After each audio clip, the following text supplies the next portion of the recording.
It was interesting on this, the raid in Syria back when Osama bin Laden was taken out by Obama during President Obama's term with Special Forces, the vice president.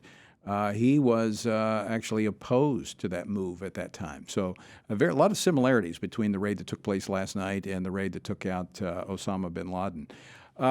We were going to hear from Congressman Pfluger, but they called votes, and this is one of the risks of doing live programming. But I think we're going to get General Jerry Boykin is going to be joining us here in just a moment to talk about what occurred last night in northwest Syria.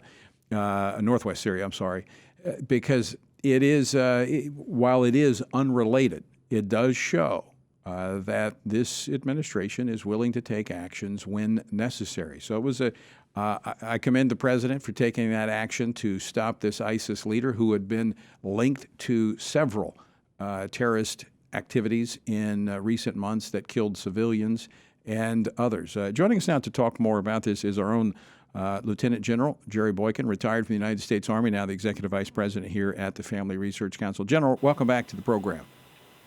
Hey, thank you, Tony. All right, your thoughts. We were just discussing last night's raid against ISIS. Given the fact that President Biden, when he was vice president, was opposed to the raid against bin Laden, this shows that when he had to make a decision, he made a tough decision, and it was a successful one. He made a very good decision on this, and I don't know how much coaching and coaxing it took to get him to make this decision, but it was a good decision.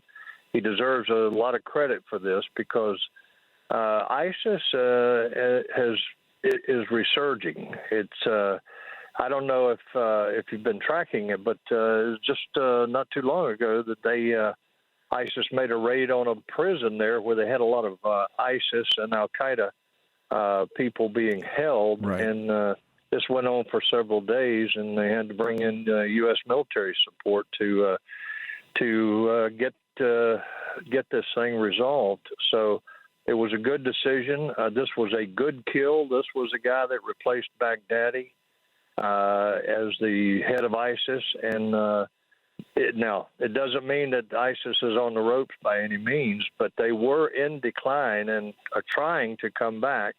And this is another setback. What does this tell us about the effectiveness of U.S. intelligence being able to, I mean, this guy's been operating very discreetly using couriers and other means. This tells us, I would say, from, of course, a very surface level, that our intelligence is doing quite well at tracking these individuals.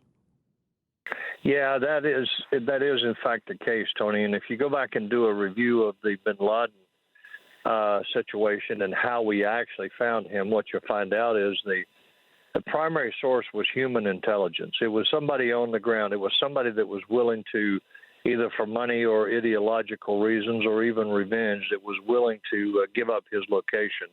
And what I think you'll find, if we ever do get the full story on this, I think you'll find that it was somebody that was very close to him, and there was either money or revenge involved. Very quickly, General, I know we're just about out of time. Two separate situations, Ukraine, Russia, in Syria. However, the president's display of his ability to make a decision to use the military would have to have some effect upon Vladimir Putin. I know it's a special operations, very small raid, but it does show the president is willing to take action when necessary.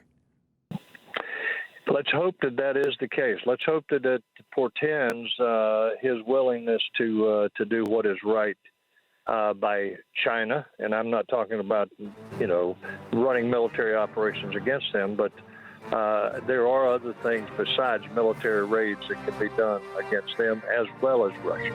Right. Right. Well, again, we commend the president for decisive action last night that will end up saving lives. General Boykin, always great to talk with you. Thanks so much for dropping in at the last minute. You bet. All right. Now you can go back and take your nap. All right.